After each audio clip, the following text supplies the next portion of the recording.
आपलं मनोगत व्यक्त करतात.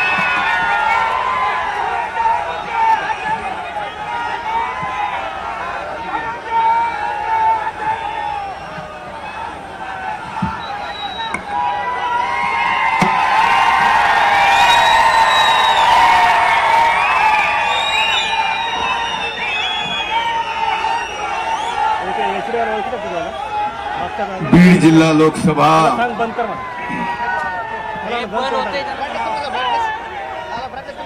मतदारसंघाच्या महायुतीच्या आपल्या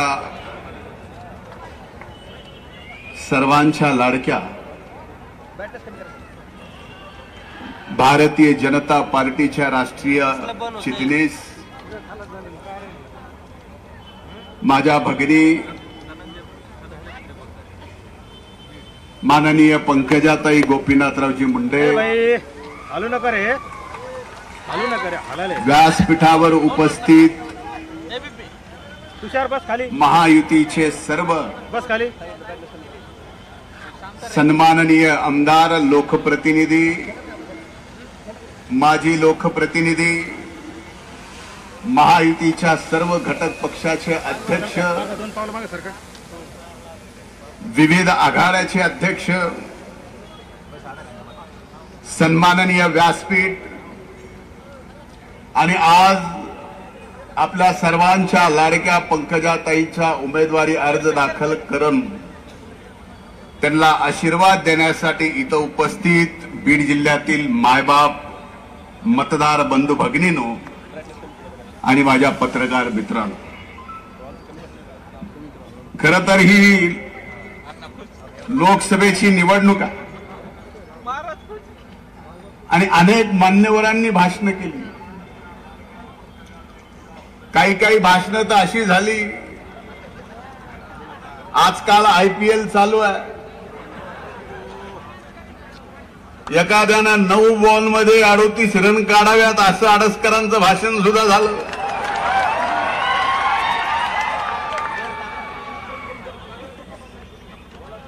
आणि सुरेश अण्णा तर देशातून पार जिल्ह्यात आले, तर इथपर्यंत वाट बघू लागलो की जिल्ह्यात कधी येते.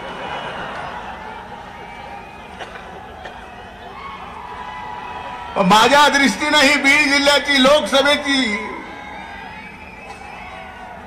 जयदत्त आणि जयदत्तचे सगळे कार्यकर्ते, सुरेश अण्णाचे कार्यकर्ते शांत बसा, सगळे शांत बसा. आणखीन वेळ आहे, आपल्याला आणखीन हाफ टाइम आहे.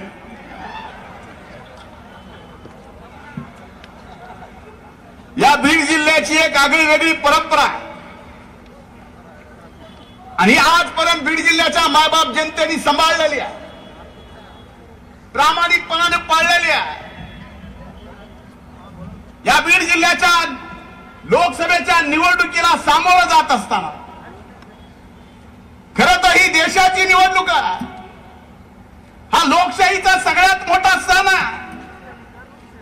हा देश कुणाच्या हातात द्यायचा हे ठरवायचा आणि हा देश ज्यावेळेस ज्याच्या हातात द्यायचा आहे त्याच्या माध्यमातून आपल्या जिल्ह्यातला प्रतिनिधी किती गंभीर असला पाहिजे हे ठरवण्याची निवडणूक म्हणजे लोकसभेची ही निवडणूक आहे. अरे या बीड जिल्ह्यानं एक आदर्श निर्माण केला आहे जो या देशात मला वाटत नाही कुणाला सांगता येईल. या बीड जिल्ह्याने पहिल्यांदा 1952 ला रामचंद्र परांजपे ब्राह्मण समाजाचे खासदार या बीड जिल्ह्याने देशाच्या सार्वभौम सभागृहात पाठवले. रखमाजी पाटील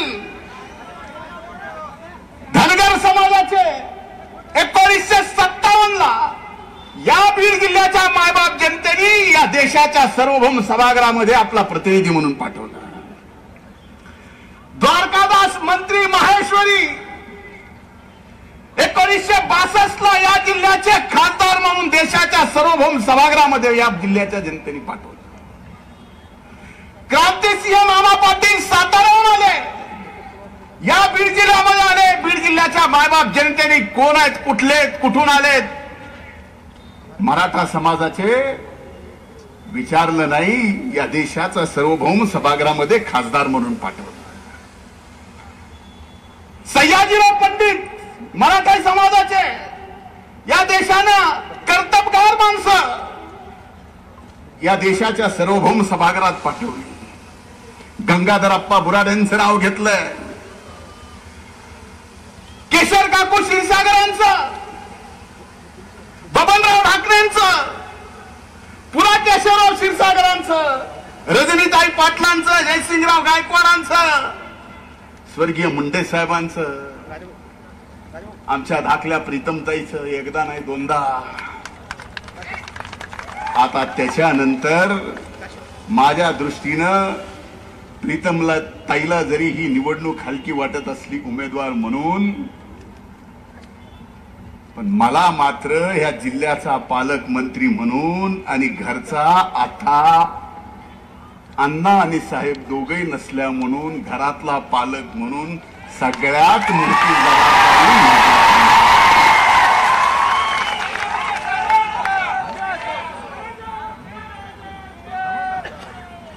त्यामुळे तुम्हाला जेवढं मोकळं वाटतंय, व्यासपीठावर बसलेल्या प्रत्येक माणसाला जेवढं मोकळं वाटत असेल ही निवडणूक म्हणून, या धनंजय मुंडेला ही निवडणूक कधीच मोकळी आणि हलकी वाटत नाही हे आपण सर्वांनी लक्षात घ्या। एवढे सगळे खासदार या बीड जिल्ह्याच्या मायबाप जनतेने जात नाही, पात नाही, धर्म नाही,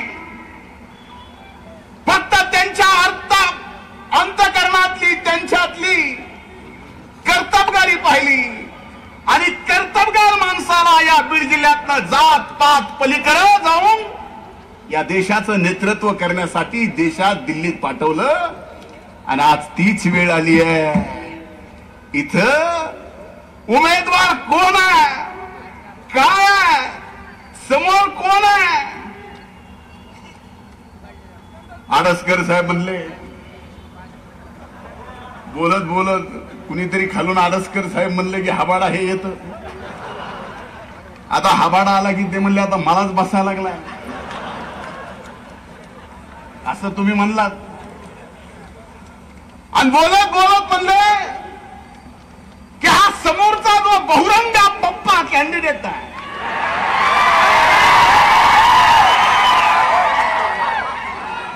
सुरेशांना आपण काहीतरी बोलावं अशी माझी अपेक्षा होती। आता त्या उमेदवाराला उमेदवारी अर्ज दाखल केल्यानंतर कार्यकर्त्याच्या बैठकीमध्ये आता त्या पक्षाच्या राज्याचे अध्यक्ष फार हुशार आहेत, ते मलाही माहिती आहे, आमच्या पंकजाताईलाही माहिती आहे। ते आले पण उमेदवारी अर्ज दाखल करायला मध्ये आले नाहीत, आणि त्यांना माहिती आहे हे बहुरंग लहानी सोबत पडलाय तर मोठी सोबत निवडून यायचा विषय येतो। मुद्दा हा की त्याला त्यांच्या अध्यक्षाच्या समोर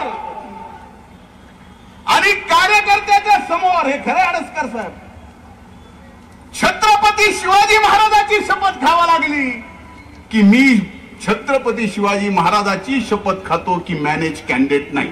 याचा अर्थ काय? महाराजाला हात जोडून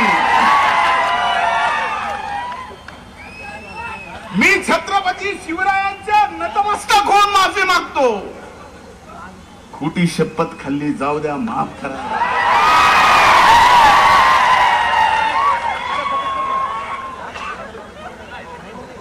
आता ह्याचं काय कारण आहे का?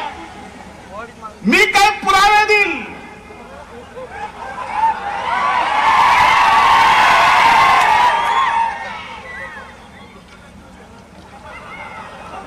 नाही, एवढे बी देणार नाही की फॉर्म वापस घे।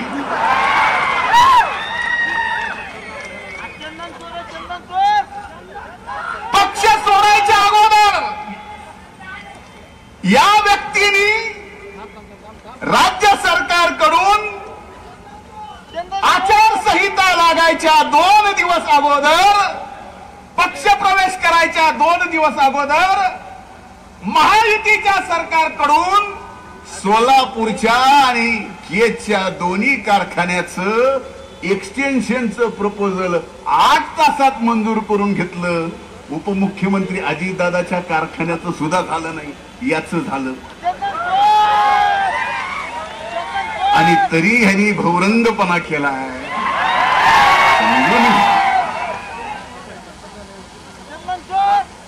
आता ह्यांनी म्हणले की कृषी मंत्र्यांनी बघावं की मी शेती काय करतो. आता कृषी मंत्री म्हणून चॅलेंज केल्यावर बघावंच म्हणलं. पण आज अफिडेव्हिट मध्ये बघितलं हे तर शेतकरी पुत्र पण बगर जमिनीचा आहे.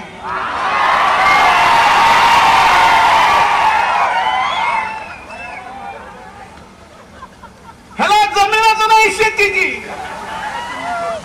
आणि जेवढी जमीन आहे तेवढी प्लॉटिंगची. मला वाईट वाटतंय त्या गोष्टीचा. आज स्वर्गीय मुंडे साहेबांचा फोटो या ठिकाणी पुतळा इथं बसलेल्या असंख्य जणात माझ्या सहित या क्षणाला अंगावर काटा येतो. अनेक निवडणुका आठवतात. 1995 ची रजनीताईची निवडणूक आठवती. कॉलेज जीवनात होतो. रजनीताईला मुंडे साहेबांनी उभं केलं आणि संबंध जिल्ह्याला आव्हान केलं की रजनीताई पाटील आहेत, माझ्या भगिनी आहेत, मी उभा आहे, तुम्ही निवडून द्या. जयसिंग काका पाटलांना विचार उभा केला. कधी बघितलं नाही जात पात काय. मी उभा आहे, जयसिंग काका निवडून आले पाहिजे. 1999 सुरेशांना आपण दोघांना उमेदवारी दिली. तुम्ही दोघांना उभं केलं. दोघांना उभं करून म्हणले गोपीनाथ मुंडे उभा यांना निवडून द्या. भैयासाहेब 2004 ला तुम्ही उमेदवार, तुम्ही उभे राहिलात. तुमच्यासाठी सुद्धा स्वर्गीय मुंडे साहेबांनी उभं राहून सांगितलं की अमरसिंह पंडित नाही, गोपीनाथ मुंडे उभा आहे. आपल्यापैकी अनेक जण इथे, धोंडे साहेब आपण सुद्धा अनेक जण इथं आहेत. आणि जे मुंडे साहेबांनी केलं आणि त्याच्यानंतर जे झाले त्या ताईंनी या ठिकाणी प्रत्येक वेळेस सांगितलं की मी उभा आहे, लक्ष्मण अण्णाला निवडून द्या, मी उभा आहे, मुंदडा ताईंना निवडून द्या. सगळ्यांना, आपल्या सगळ्यांना. आज माझ्यासाठी ही का आठवणीची गोष्ट आहे की आज या ठिकाणी या बीड जिल्ह्याची निवडणूक जात पात धर्मावर जाते. आमची जात काढली जाते. कधी या बीड जिल्ह्यानं जातीपातीचं राजकारण केलं, कधी स्वर्गीय मुंडे साहेबांनी जातीपातीचं राजकारण केलं, कधी माझ्या भगिनीनं जातीपातीचं राजकारण केलं, कधी मी जातीपातीचं राजकारण केलं.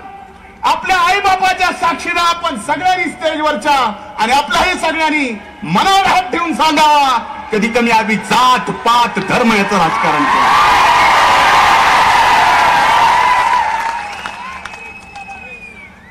आरक्षणाचं आंदोलन झालं. अरे आरक्षणाचं आंदोलन झालं 1998 पासून. या मराठा आरक्षणाच्या आंदोलनातला चळवळीतला मी एक कार्यकर्ता आहे. हो, मला बोलायचा अधिकार आहे. नरड्यात रक्त पडेपर्यंत सभागृहामध्ये मराठा आरक्षणासाठी मी लढलो आहे. आता आंदोलन झालं ज्याचा उल्लेख केला गेला की निजामकालीन दस्ताप्रमाणे कुणबीचे या ठिकाणी प्रमाणपत्र दिले गेले पाहिजेत. सरकारने मान्य केलं. आंदोलकाचा सन्मान केला, समाजाचा सन्मान केला. आणि या ठिकाणी नोव्हेंबर महिन्यामध्ये महायुतीच्या सरकारनं कुणबीचं प्रमाणपत्र द्यायचा GR काढला. कशासाठी हा GR होता की आमच्या मराठा समाजातला गरीबातला गरीब पोरगा ज्याला शिक्षण मिळू शकत नाही, ज्याला पोटाला भाकर मिळू शकत नाही, ज्याला नोकरी मिळू शकत नाही, म्हणून याला आरक्षण पाहिजे, म्हणून कुणबीचं प्रमाणपत्र पाहिजे. पण या आंदोलनाचा सर्वात पहिल्यांदा फायदा कुणी घेतला असेल? या बीड जिल्ह्यातल्या सगळ्यात गरीब गरीब कुटुंबातल्या शेतकरी पुत्रानं, ज्याचं राव आहे भौरंग सोनवणे,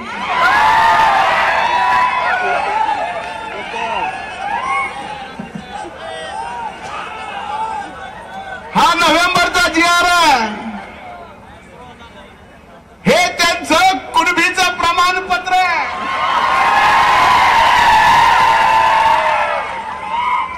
जानेवारीत कुणबी प्रमाणपत्र द्यायला चालू झालं.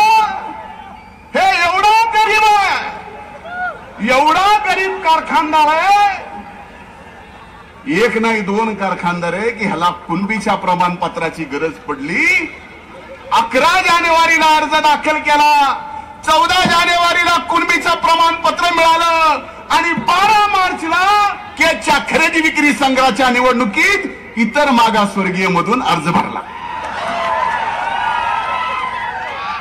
का या गोष्टीसाठी आरक्षणाचं आंदोलन होतं? का या कारखानदार पुत्रासाठी हे आंदोलन होतं? अरे मी मानलं असतं आज तुम्ही जात पात धर्म या नावावर जर निवडणूक काढणार असाल तर या व्यक्तीने आज ज्या समाजात जाऊन मत मागतोय, या व्यक्तीने या समाजाच्या आरक्षणाच्या आंदोलनातलं एक भाषण मागच्या 20 वर्षातलं यांनी दाखवावं. एक भाषण. अरे हा व्यक्ती कधी रस्त्यावर एकदा या समाजाच्या आरक्षणासाठी रस्त्यावर बसला, एक उदाहरण दाखवा. एक भाषण नाही, एक उदाहरण नाही, पण प्रमाणपत्र घ्यायला पहिले हे भलं करणार आहेत. ह्यांची अवकात आहे, स्वतःच मॅनेज नाही म्हणून शपथ खावा लागती. आणि ह्यांनी आता ह्यांनी म्हणले की काय दिवे लावले जिल्ह्यात. 5 वर्षाचा पंकजाताईचा कार्यकाळ मंत्रिपदाचा, जो या बीड जिल्ह्यामध्ये विकासाची एक रचना करत होता, संबंध रचना केली. नंतर माझ्यावर जबाबदारी आली. 2.5 वर्ष का होईना कोविडच्या काळात तशाही परिस्थितीमध्ये प्रामाणिकपणे मायबाप जनतेची सेवा करायचा या ठिकाणी आम्ही सगळ्यांनी प्रयत्न केला.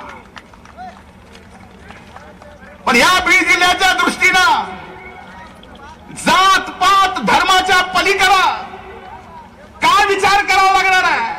पुढच्या उमेदवाराला जर विचारलं की ह्या बीड जिल्ह्याला काय पाहिजे, त्याला विचारा बरं. कुणीतरी पत्रकारांनी की किती हेक्टर जमीन या जिल्ह्यात बागायती आहे आणि किती हेक्टर जमीन जिरायती आहे. अरे आमच्या मला लाज वाटते की हा बीड जिल्हा एवढा मागासलेला आहे की 1,72,000 हेक्टर जमीन फक्त आपली बागायती आहे आणि 7,83,000 हेक्टर आपली जमीन जिरायती आहे. म्हणून 65% आज आपल्या भागातले लोक ऊस तोडायला जातात. का? तर आपल्या जमिनीला पाणी नाही. ह्या बीड जिल्ह्यातल्या मायबाप जनतेच्या मनगटात ताकद आहे, मनगटात ताकद आहे, पण शेतात पाणी नाही. म्हणून दुसऱ्याच्या शेतात जाऊन या मनगटाच्या ताकदीनं ऊस आमच्या बीड जिल्ह्यातला ऊसतोड मजूर तोडतो. ह्या मला शोभणारी गोष्ट नाही. अरे किती दिवस जात पात धर्म याच्या पलीकडे जाऊन फक्त विकासाच्या मुद्द्यावर ही निवडणूक लढली पाहिजे. आणि आज या फॉर्म भरायच्या, उमेदवारी अर्ज दाखल करायच्या ताईंच्या सभेमध्ये जबाबदारीपूर्वक सांगतोय, महायुती म्हणून सांगतोय, बहीण भाऊ म्हणून सांगतोय, प्रामाणिकपणे तुमची सेवा करणारे म्हणून सांगतोय. ही संधी ताईंना मिळाली तर केंद्रातला पैसा पश्चिम वाहिनीचं 162 कोटीचं गोदावरीचं तुटीचं खोरं, ज्याच्यात 57 TMC पाणी या बीड जिल्ह्याला मिळणार आहे. 5 वर्षामध्ये 7 लाखाच्या पेक्षा जास्त जमीन ही बागायत करण्याचा शब्द आज या निमित्ताने या ठिकाणी आम्ही देतो. हे बीड जिल्ह्याला पाहिजे. मला सांगा प्रीतमताईच्या कार्यकाळात या बीड जिल्ह्यात जेवढे हायवे झाले, हायवे झालेले आपल्याला माहिती आहेत. अतिशय चांगले झाले माहिती आहेत. आता हायवे चांगले झाले तर समोरचा उमेदवार म्हणला किती जण मेले याची जबाबदारी घेता का? आणि त्याच्यातल्या अर्ध्या कॉन्ट्रॅक्टरचा गुत्तेदार तोच आहे. खोटं आहे गाव आडसकर साहेब? होय अण्णा, खरंय ना?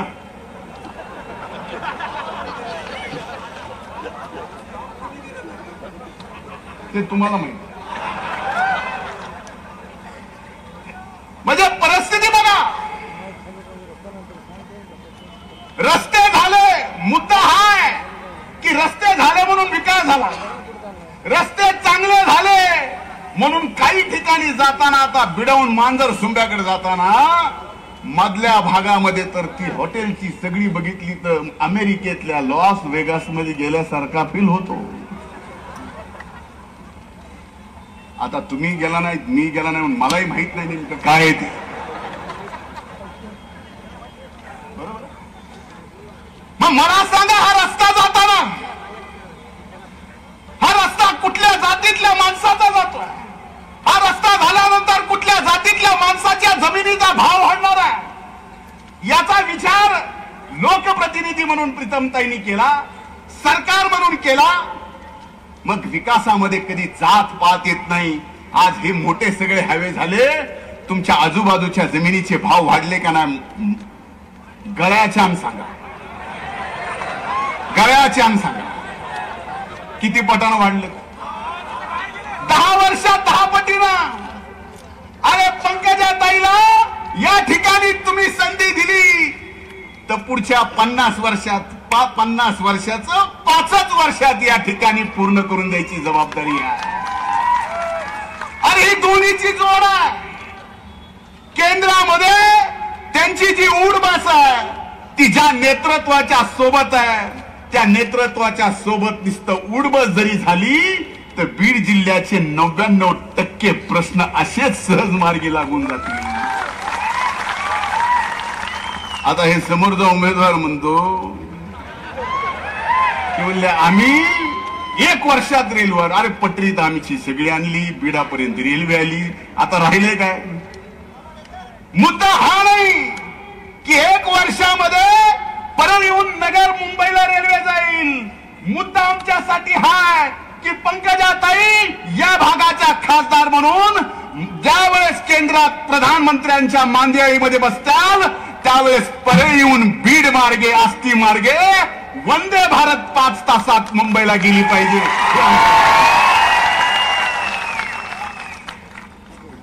5 तासात कुठं? मुंबई वंदे भारतला.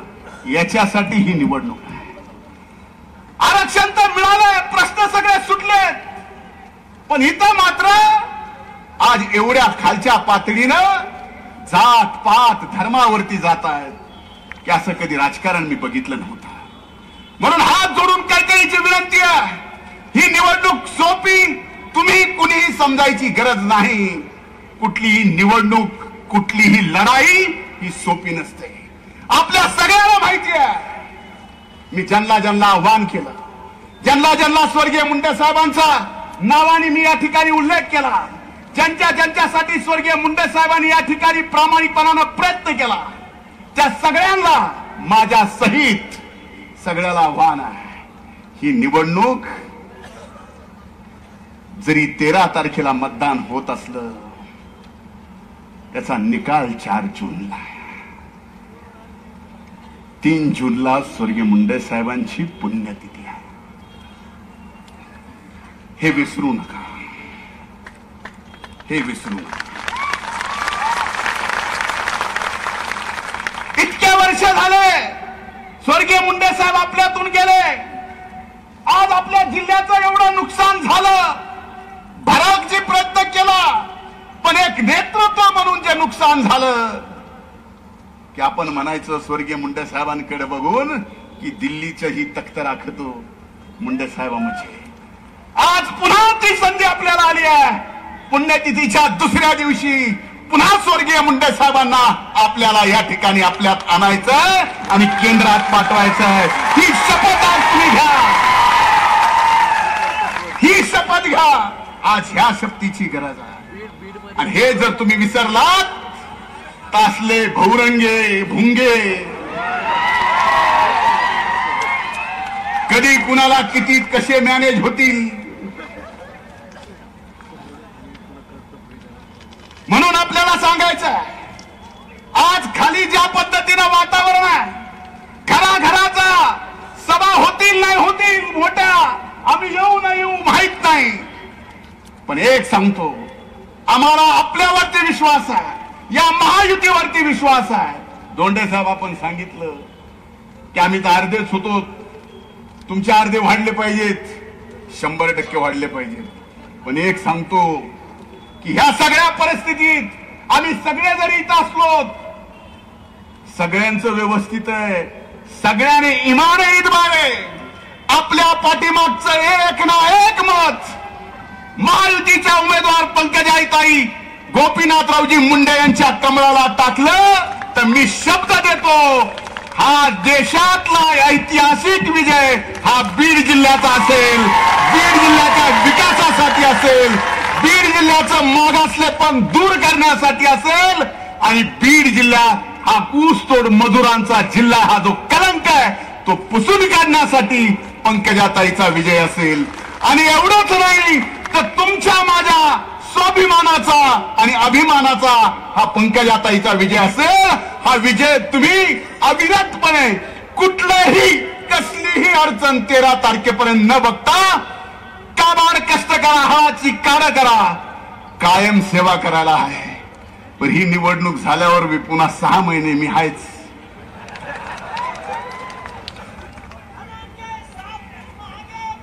अण्णा म्हणले पुढे काय होईल, एवढे मोठे चिन्ह तुम्ही बघितले.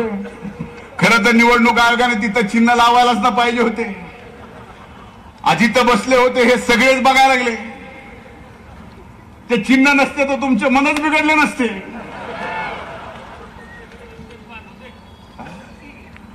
पण सगळ्याची गरज भागवली जाईल, एवढी महायुती मजबूत आहे, तुम्ही काही काळजी करू नका. फक्त आपली आपली मतं ताईच्या आपल्या झोळीत टाका. हा भाऊ म्हणून तुम्हाला आज भीक मागतो, एवढी हात जोडून विनंती आहे. अरे मी सुद्धा तुमच्या कामी आलो, कुठंतरी कुठल्या ना कुठल्या माध्यमातून मी सुद्धा तुमच्या कामी आलो. विरोधकांनी सुद्धा जबाबदारीने टीका करावी, जबाबदारीनं. तुम्ही जबाबदारी सोडली तर मला भान सोडायला वेळ लागणार नाही.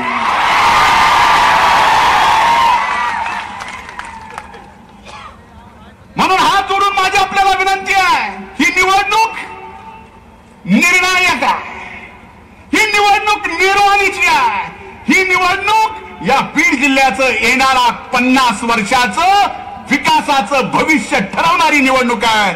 म्हणून आपल्या सर्वांना आपल्या प्रतिनिधी म्हणून या जिल्ह्याच्या देशाच्या सार्वभौम सभागृहात मोदी साहेबांच्या पाठीमागं खंबीरपणाने उभं करण्यासाठी पंकजाताईंना पाठवायचं आहे. हे संकल्प आणि हा शपथ आज या ठिकाणी उमेदवारी अर्ज दाखल करायच्या निमित्तानं आपण घ्यावा आणि तो यशस्वी करावा. आणि 4 तारखेला पुण्यतिथीचा दिवस दुःखाचा 3 तारखेला जरी असला तर 4 तारखेला आनंदाचा गुलाल आपण सर्वांनी या ठिकाणी साजरा करायचा आहे. स्वर्गीय मुंडे साहेबांच्या आठवणीत की पुन्हा मुंडे साहेब आपल्यात आले.